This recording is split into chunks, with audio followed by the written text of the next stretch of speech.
Okay, back in the day, when I was in high school, one of the things we used to like to do in this small town that I lived in was get the local drunks to chase us from the local bar. And there was a bar, and it was called the Shooting Star Saloon, and its claim to fame was that it was the oldest bar in Utah.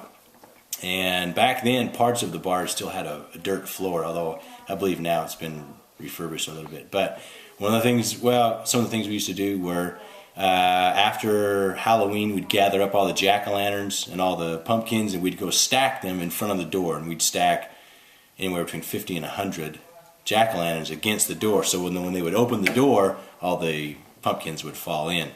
Also, we'd get all of our friends together, maybe 5 or 6 of us, and we'd pick up the cars one end at a time and slide them over, so there'd be 5 or 6 cars with about an inch in between all the doors, so they couldn't get in their doors when they came out. Also, we'd just stand and pound on the door until they came out, and our goal was to get them to chase us while they were intoxicated. And sometimes as people would pull up to the bar, we used to have a fire extinguisher that you could screw off the lid and fill up with water and then put air pressure behind it.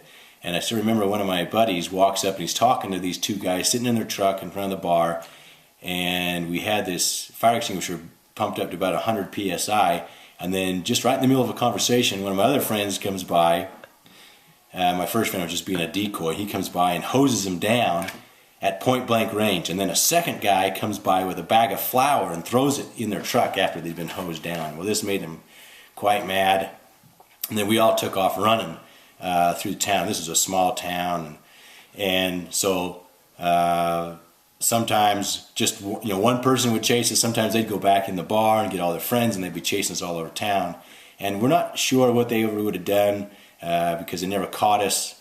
They were reluctant to get out of their trucks when they're chasing us, and of course we would jump over fences, run through fields, hide in ditches, and they never caught us. But sometimes it got really, really close because they'd be chasing us down an alley, and we'd be bailing over fences. And sometimes we got close, but they never actually got us. And probably the meanest thing we ever did to them was one night there was a big truck parked in front of the bar, and there was a big log post that held up the porch. It kind of resembled a log cabin. And we chained the truck to the log poles that held up the porch.